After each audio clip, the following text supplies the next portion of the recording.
Hello Year 10, welcome to lesson 2.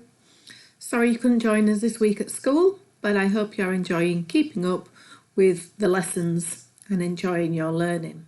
Hope you're all well and staying safe at home. So this lesson we're moving away from analysing the image. Hope you've got some nice ideas down about emotive imagery. And what we're going to do this lesson is looking at deconstructing narrative structures and looking at planning how you can create a narrative structure in your own writing. So the first thing that I want you to do is think about what we can use in our own writing to make sure that it's emotive and poignant.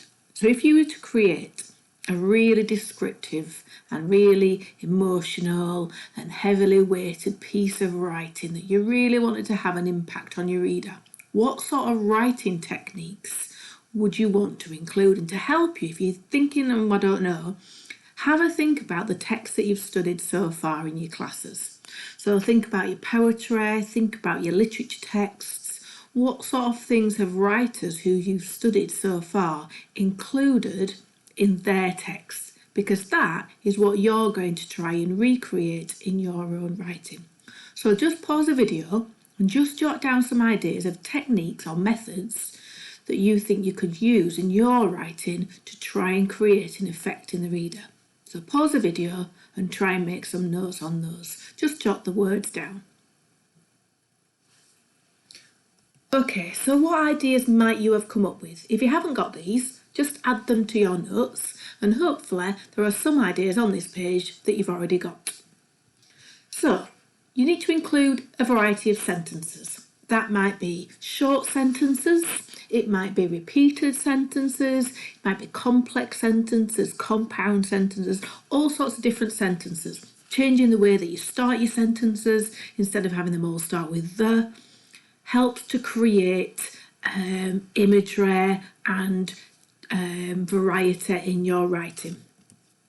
Powerful verbs, really important, helps to describe how things are happening, helps to improve the description of the emotion and creates poignancy in your writing.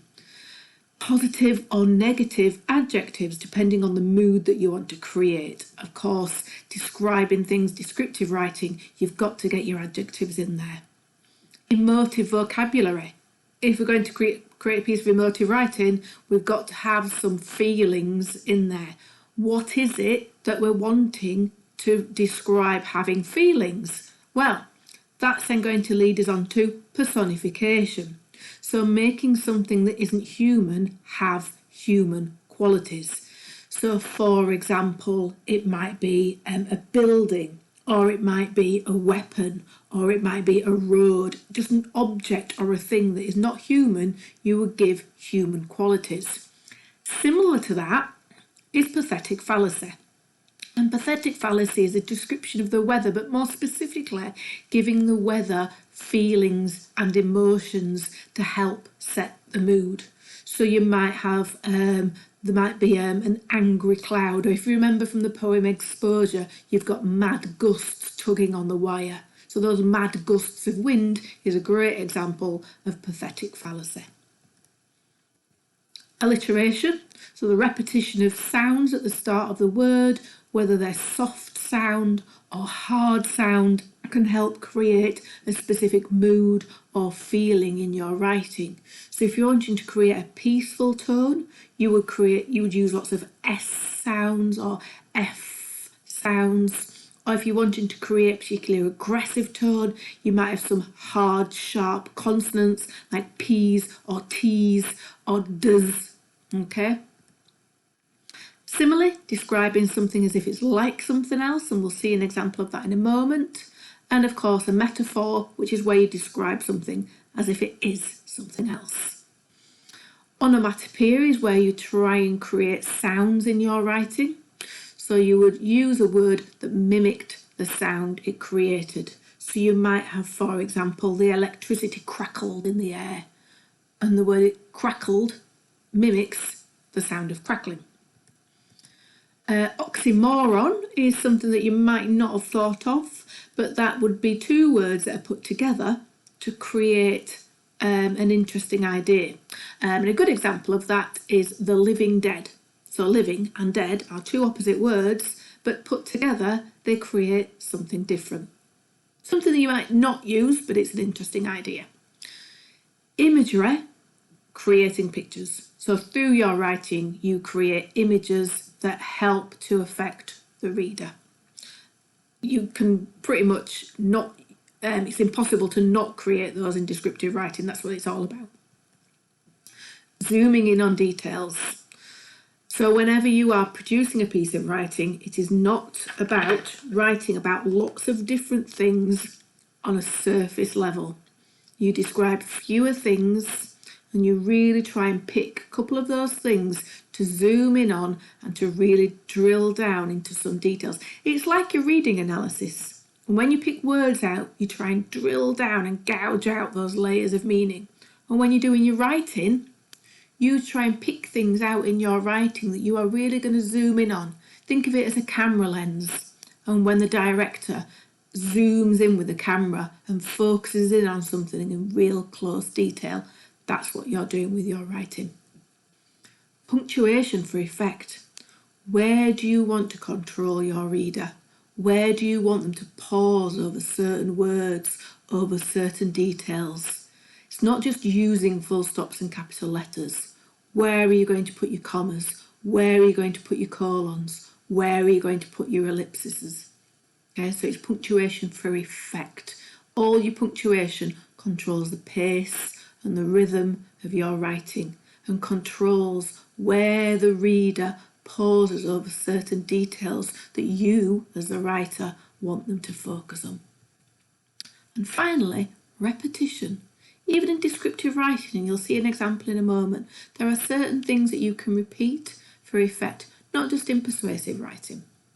So you can pause the video if you want, if you've not got all of those down, because you can use this as a checklist later on to see if you can make sure you can use those in your writing. You won't have to use all of them, but you can certainly try and use some of them, the ones that you feel most confident using.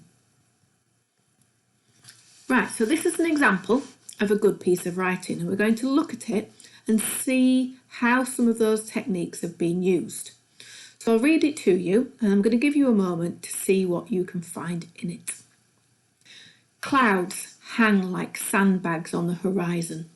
Fighting for freedom, rays of sunshine pierce the sky, heralding the dawn of a new age. It is time for change. Change gathers in the air. It waits on the street corner. It glistens in old men's eyes. On the front line, a woman kneels.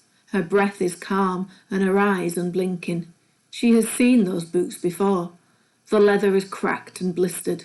Blood has dried between the laces, mixed with dust and earth of her homeland. Closer, heavier, darker. They have made an imprint on her, and she would never forget.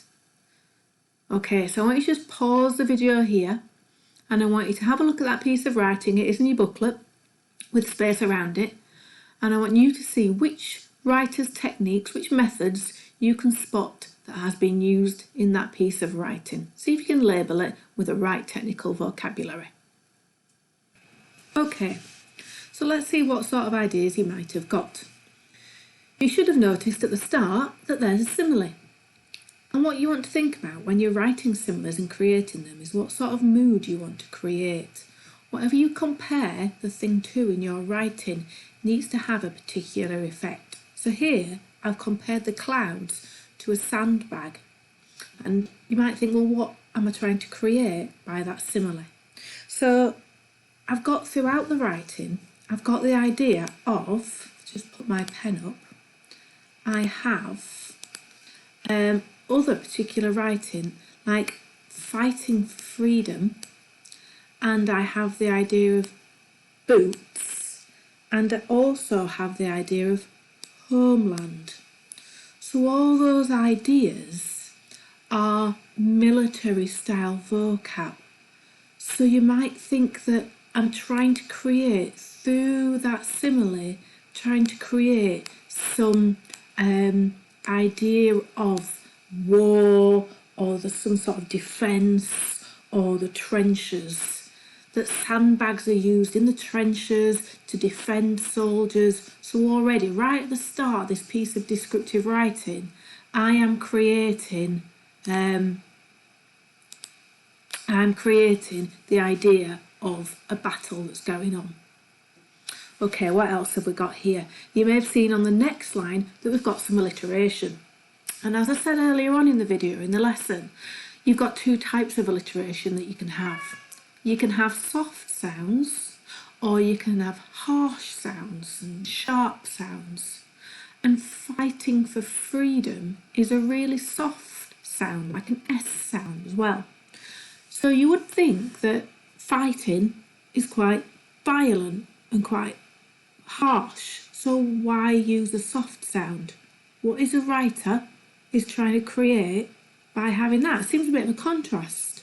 So you think about the context of the Black Lives Matter and the protests. They're all very peaceful protests.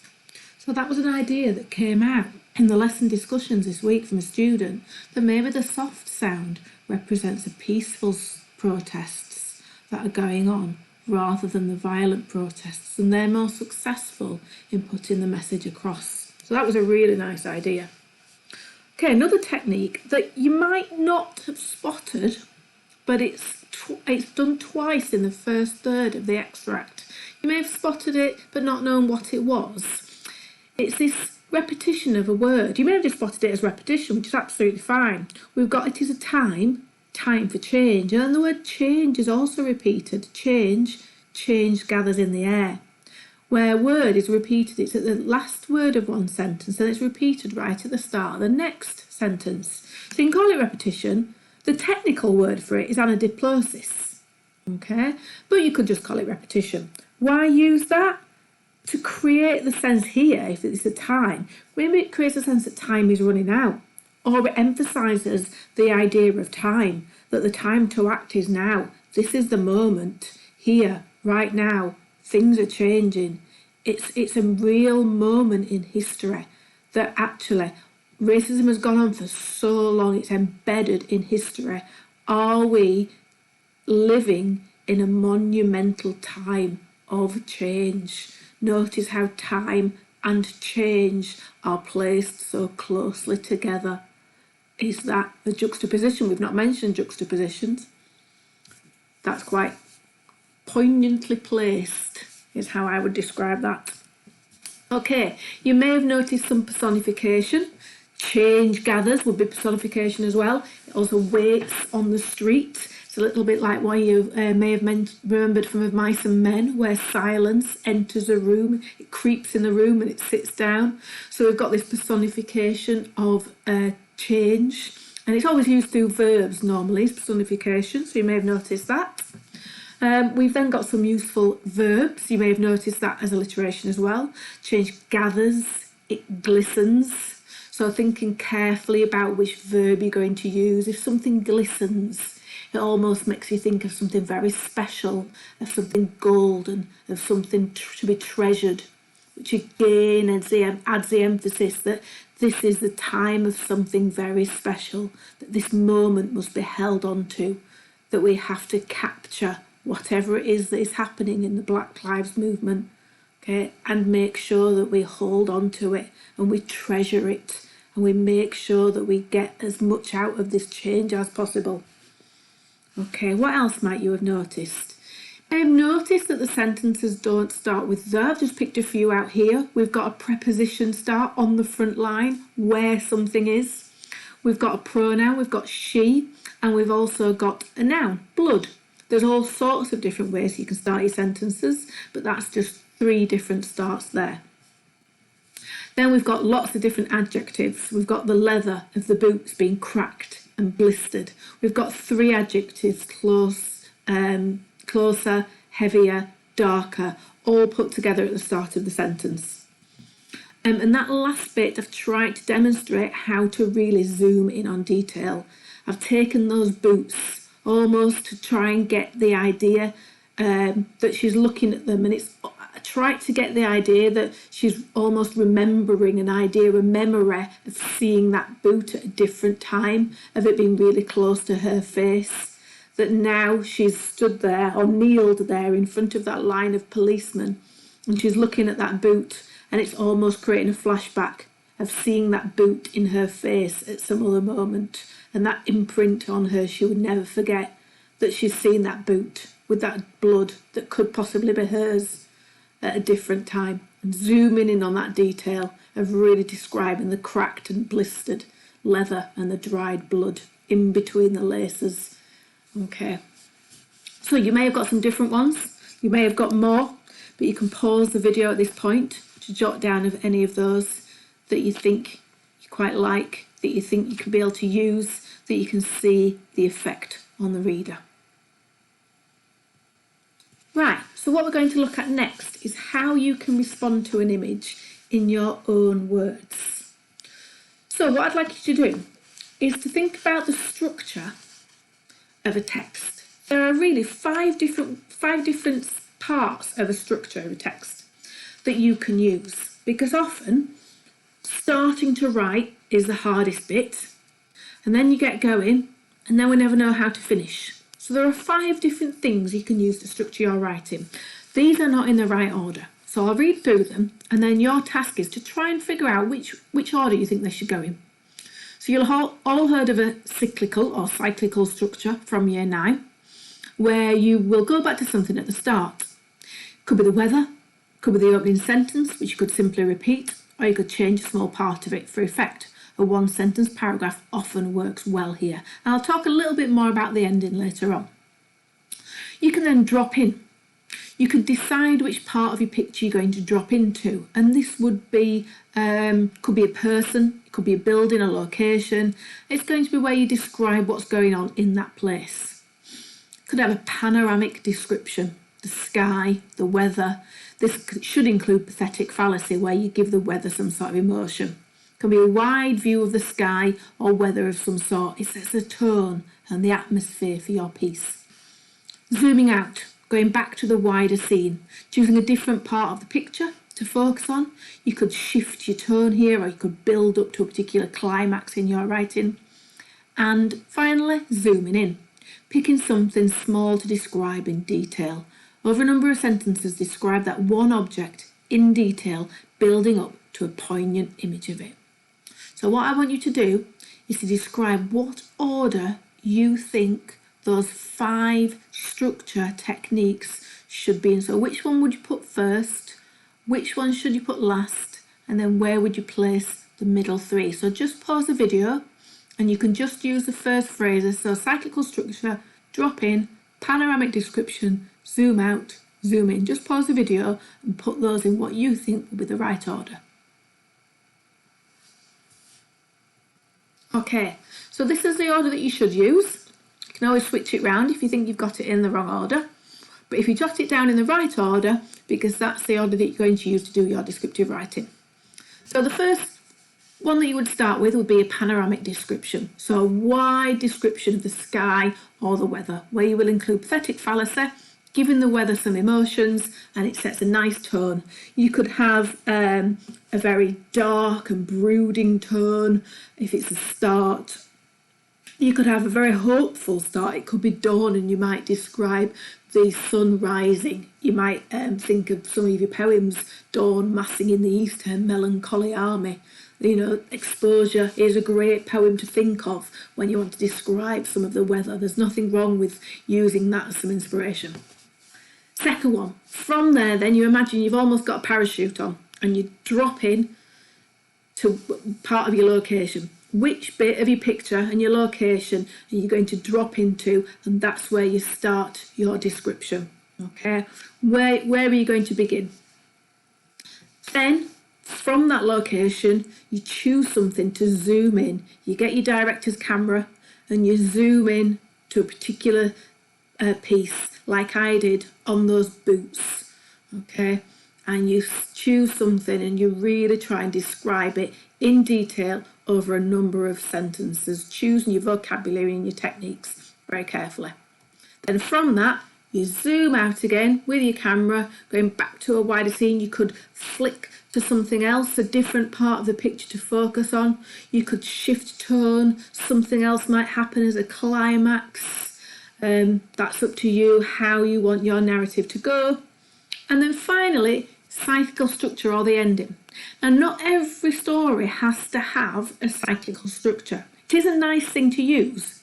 If you didn't want to use a cyclical structure, you could think more carefully about if you wanted to have a negative or a positive ending. So if you wanted to have a negative ending, you could have the clouds being dark or stormy. You could have, if you wanted to have a positive ending, you could have some rays of sunlight piercing through the clouds.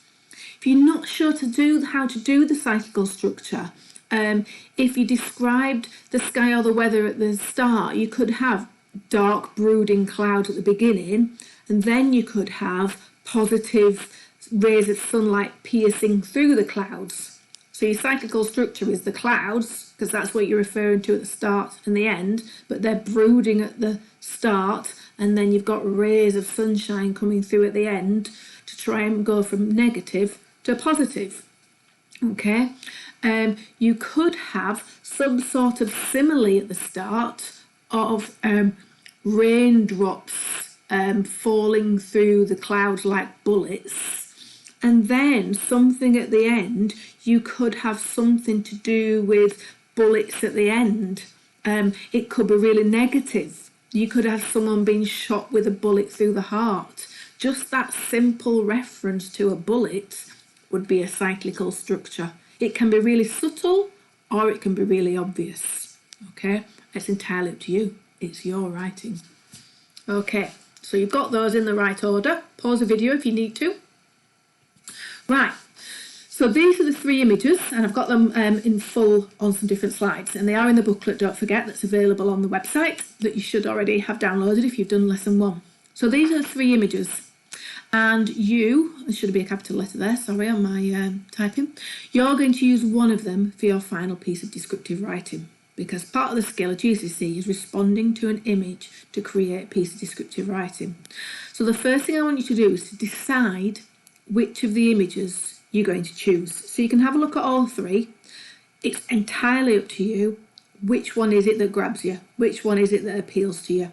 Okay, there's lots of different details in each one. Try to pick them carefully to make sure you've got a range of ideas for you to be able to choose from. Okay, so you can pause the video if you want to look at them, but they do come up on the next few slides as well.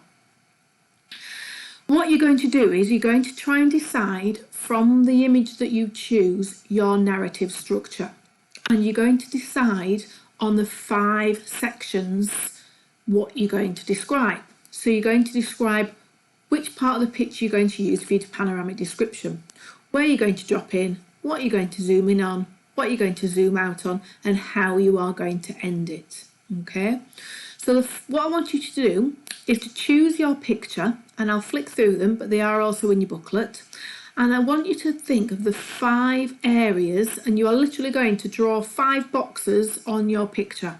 Okay, so for example, if I chose this picture of the 5 people stood in front of the buildings, 3 of them clearly have their arms raised, one with a sign up. Okay, there are 4 black people and 1 white person in the middle, which I think is quite emotive. You've got some buildings in the background, some with lights on. They're obviously stood in some sort of protest.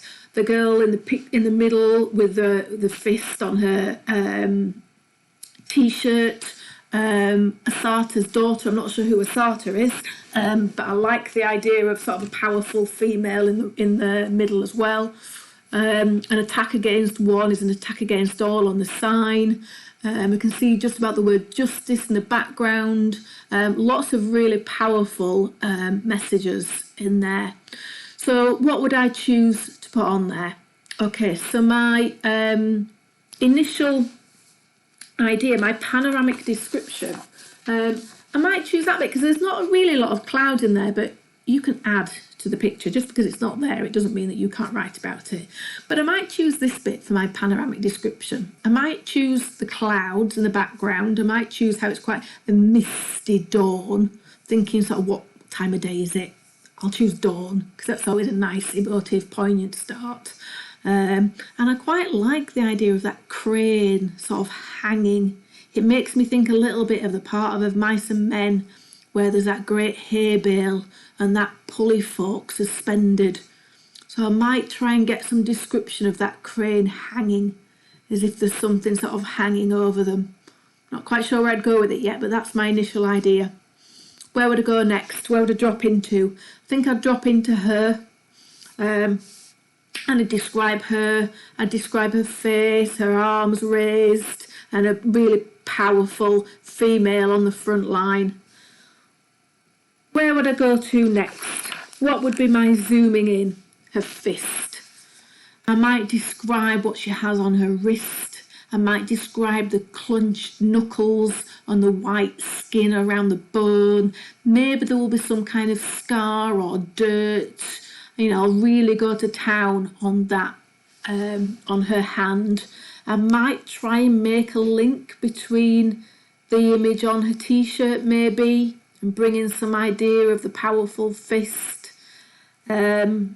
Maybe even link it to the fists at either side of her. Interesting that the white boy at the side of her, I might try and focus on that.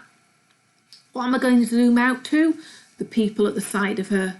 Create some idea of unity, and how she's surrounded not males, so you've got a female that'll zoom out to her brothers, but then I've got a white friend, white supporter with her as well. So again, following the idea of unity. And how am I going to end it? Where am I going to go at the end? The lights at the end. Some idea of glistening, of stars, of hope for the future. Okay, so all you have to do with your picture is just think, right, where are my 5 boxes going to go?